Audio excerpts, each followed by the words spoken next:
제가 작년 초에 아파트를 매수를 했는데, 예. 지금 이자 때문에 너무 힘듭니다. 굉장히 초고가일 때 아파트를 매수하셨네요. 예, 되게 많이 오른다고 해서 그 매수를 했는데, 네. 지금 이자가 너무 올라서 그것 때문에 고민돼서 왔습니다. 얼마짜리 아파트를 사셨어요? 9억 정도에 매수를 했습니다. 9억. 예. 본인 자기 자본은 얼마였어요? 4억 정도가 제 돈이고, 4억? 예. 그럼 대출을 5억 받으신 거예요? 네. 5억을? 예. 아니, 지역이 어딘데요? 경기도 의왕 쪽입니다. 이게 담보대출하고 네. 신용으로도 조금 해가지고 5억 정도를 맞췄습니다. 아니, 부인이랑 같이 해서. 그래요. 사모님은 그러면 무슨 일을 하고 계신가요? 아니면 그냥. 예, 지금 일을 하고 있습니다. 그래요? 예. 사모님은 일을 하시면 한 달에 수입이 수입이 한 200 조금 넘게 그냥. 200 네. 정도. 우리 선생님은 죄송하지만 연봉 정도가 어떻게 되죠? 그 한 300 정도라고 보시면 됩니다. 그러면 두 분이 합치면 500은 넘어가겠네요. 실수령액이 두 분이 합쳐서. 그 정도 한 500 조금 정도 될까 말까 합니다. 아니, 두 분이 500 정도의 소득을 올리면 뭐 이자를 감당은 할 수 있겠는데요, 지금?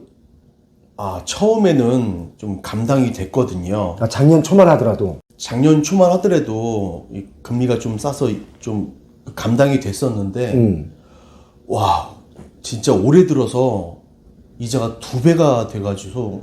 이자가 2배가 된 건 이제 최근 뭐 몇 개월 됐는데 왜 5억씩 대출 받아서 샀어요? 주변에 친구들이 막 사던가요? 주변에도 있었고, 또 무슨 유튜브도 언론도 예. 계속 오른다 하고. 그래서 그거 믿고. 이게 좀 부인도 사자고 했고. 그러면 뭐 사모님 입장에서는 지금 집값 하락하고 있고 금리 감당이 안 되는 상황에서 특별히 우리 선생님을 뭐라고 할 수 있는 입장은 아니네요. 본인도 막 사자고 했으니까. 예, 이게 그때 안 사면 뒤처질 것 같고. 지금 죄송하지만 그 원리금 상환이잖아요. 네. 몇 개월 밀리셨나요? 지금 4개월째 돼가고 있습니다. 4개월째 밀렸어요. 예. 지금 뭐가 걱정이죠? 아니, 이게 대출이 이렇게 계속 밀리면 전화가 자꾸 오더라고요. 은행에서. 예. 당연하죠. 못 갚으니까 빨리 갚으라고 하죠. 왜냐면 지금 자기들이 담보로 잡고 있는 이 부동산의 가치가 하락하니까 대출한 금액 대비 많이 하락하면 자기들도 위험하다고 느끼니까 자꾸 상환 요구를 하는 거 아니에요. 네. 그 다음에 의자가 밀리면 당연히 전화가 오죠. 예. 그래서 지금 경매 걱정하고 계신 건가요? 네. 경매를 어떻게 막을 방법이 없는지 저도 인터넷을 좀 많이 찾아봤는데 좀 대표님은 좀 알고 계신지를 좀 여쭤보고 싶죠. 저는 사실 이자를 못 갚아서 경매로 넘어가는 것을 막을 방법은 무조건 대출을 받을 때는 제가 그것을 충분히 갚겠다는 의지가 있고 갚을 능력이 됐을 때 분명히 대출을 받았을 거란 말이죠. 해줬을 거예요. 네. 그리고 아마 은행권 말고도 좀 다른 부채도 좀 있을 것 같아요. 왜냐하면 9억짜리 아파트를 5억을 대출받았다는 얘기는 네. 다른 빚도 좀 있을 것 같아요. 제가 볼 때는. 네, 다른 은행권도 있고, 또 카드도 있고. 이금융권도 있고 뭐 다양하게. 예. 이게 지금 4개월 밀렸으면 네. 경매 절차로 들어갈 수도 있겠어요. 근데 제가 몇 개월 되면 경매로 넘어가는지 이런 것들에 대해서 제가 사실 잘 알지 못하니까 예. 제가 은행하고 한번 제가 통화를 해볼게요. 저희가 자주 이용하는 은행인데 한번 연결을 해서 여쭤봐야죠. 뭐 어쩔 수 없죠. 뭐. 감사합니다. 네.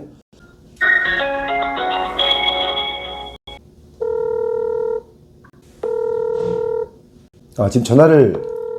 네, 대표님 이상선입니다. 네, 안녕하세요. 네네. 저 급하게 뭐 좀 여쭤보려고 그러는데 시간 괜찮으십니까? 잠깐만요. 지금 엘리베이터 안이라서. 예. 예, 잠시만요. 뭐 은행에 근무하시는 분이 자리에 안 있고 맨날 엘리베이터를 타고 돌아다니시고 그러시네요. 급한 일이 있으면 또 엘리베이터 타고 뛰어가기도 하고 그렇습니다. 네네. 잠시만요. 예. 이제 한번 제가 여쭤볼게요. 네. 네네, 괜찮습니다. 저 간단하게 좀 여쭤볼게요. 네네. 그 9억짜리 아파트를 살 때 네네. 대출이 5억 정도를 받았대요. 네. 뭐 여기저기서 좀 받은 것 같아요. 그런데 은행에서 네. 한 4개월 정도 대출 그 원리금을 좀 연체를 했더니 네, 예. 전화가 자꾸 와서 불안해서 경매로 집이 넘어가는 거 아니냐 이렇게 찾아왔거든요. 아, 네네. 그래서 이게 은행에서는 보통 원리금 이렇게 이자가 몇 개월 밀려야지 경매 절차에 돌입하는지 어떤 절차에 의해서 경매에 넘어가는지 이거 좀 알려주시면 어떨까 해서. 보통은 3개월 정도 지나면은 이제 완전 연체로 보고, 네. 이거를 어떻게 이제 연체를 해소할까, 이런 거를 은행 지점에서는 고민을 하죠. 네. 네, 그래서 그러면 이제 고객님하고 상담을 하겠죠. 지금 그러면 연체가 됐는데 어떻게 연체를 해소하실 수 있겠습니까? 이렇게 이제 상담을 할 겁니다. 네.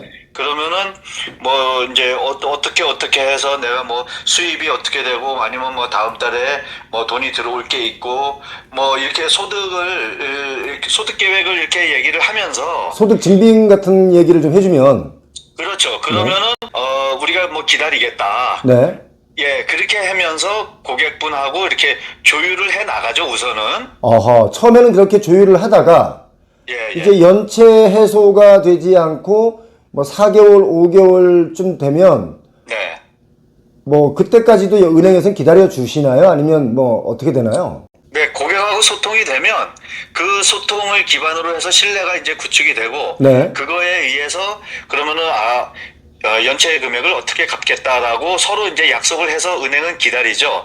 그럼에도 불구하고 기다리는 게 이제 한 번, 두 번 이렇게 뭐 서너 번 지나가면 이게 딱히 정해진 거는 없으나 이제는 은행 입장에서는 경매라도 해서 이거를 전체를 해소를 해야 되겠다 이렇게 자체 판단을 해서 경매를 넣게 됩니다. 자체 판단이라고 하면 은행 전체의 기준이 있습니까? 아니면 지점마다 상황이 조금씩 다르긴 합니까?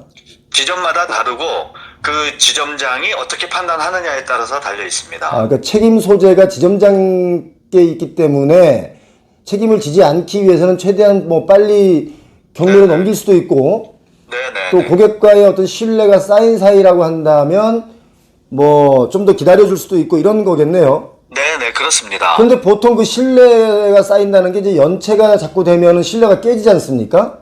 그렇죠. 그러면 보통 은행들이 경매를 넘길 때는 그 기간이 보통 몇 개월 정도면 넘어갑니까? 보통은 뭐 한 6개월 정도? 6개월? 네네. 그전엔 계속 경고를 합니까? 그렇죠. 처음에는 뭐 내용 증명 보내고, 네. 뭐 이렇게 계속 이제 그 원금이나 이자가 갚아지지 않으면 네. 예, 경매를 할 수밖에 없습니다. 이제 이런 거를 계속 보내고 전화도 드리고 그러죠. 예, 그러다가 한 6개월 정도 지나면은, 이거는 이제 좀 너무 오랜 기간 동안 이렇게 미확정 상태로 가면, 그 해당 지점도 좀 곤란해지고 어쨌든 계속 그 은행의 방침은 원금을 회수하라 이런 방침이 있으니까 그때는 이제 결심을 하게 되죠. 그러니까 원금 회수가 목적이지 뭐 무조건 경매에 넘기는 게 목적이 아니라 이거죠. 그렇죠. 네. 그렇죠. 법적 절차도 어쩔 수 없이 원금 회수를 위한 하기 행위. 위해서 네. 가는 거니까 우선은 고객님하고의 이제 원활한 이런 그 해결 방법을 모색을 하다가 네. 정이 안 되면은 이제 경매로 가게 되죠. 죄송하지만 그 농협은행의 경우도 아마 주택담보대출이 꽤 있을 텐데 지금 뭐 회수가 안 되는 일들이 좀 있습니까? 어떻습니까? 저희도 뭐 회수가 안 되는 경우가 간혹 있죠. 네. 예, 그러면은 뭐 어쩔 수 없이 이렇게 뭐 경매를 진행을 해야 되는 상황도 생길 수가 있고요. 네. 지부장님 오늘 전화 고맙습니다. 네네네. 감사합니다. 매번 제가 갑자기 전화를 드렸는데 아이고, 예, 오늘도 뭐 엘리베이터에서 네. 전화를 받아가지고 다음에는 더 조용한 데서 받도록 하겠습니다. 자, 들으셨죠? 지금 4개월째 선생님이 연체가 되셨다 그러는데 빨리 해소하는 방법밖에 없어요. 이게 5억을 대출받아서 1년 반 정도 좀 지난 거잖아요. 네. 그런데 연체가 4개월 됐으면 은행도 아마 불안불안할 겁니다. 특히 아파트 가격이 하락하고 있는 이때는 은행에서는 그 담보의 가치가 하락한 거잖아요. 그러면 빨리 회수하려고 하는 게 큽니다.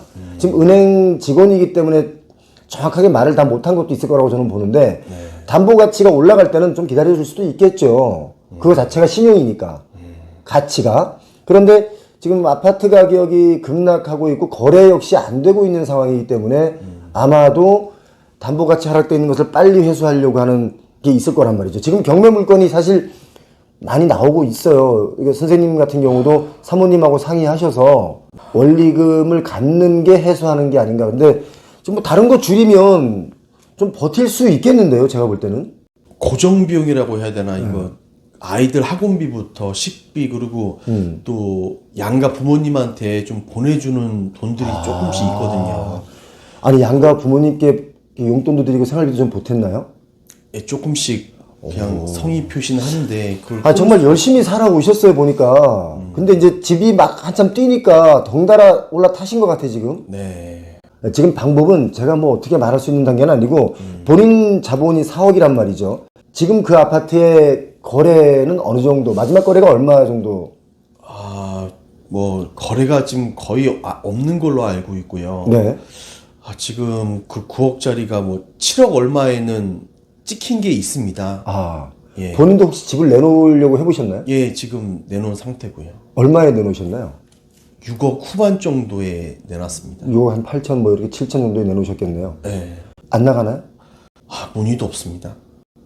이거 지금 뭐 팔 수도 없고 팔게 된다면 더 저가로 팔아야 된다는 얘기인데 더 저가로 팔게 되면 본인 자본이 다 어디 가고 없어지잖아요. 그러니까 이거 어떻게 해야 될지.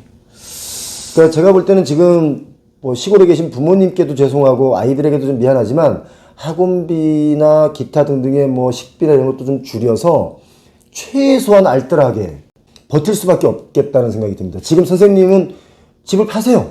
뭐 이렇게 말할 수 있는 것도 아닌 것 같아요.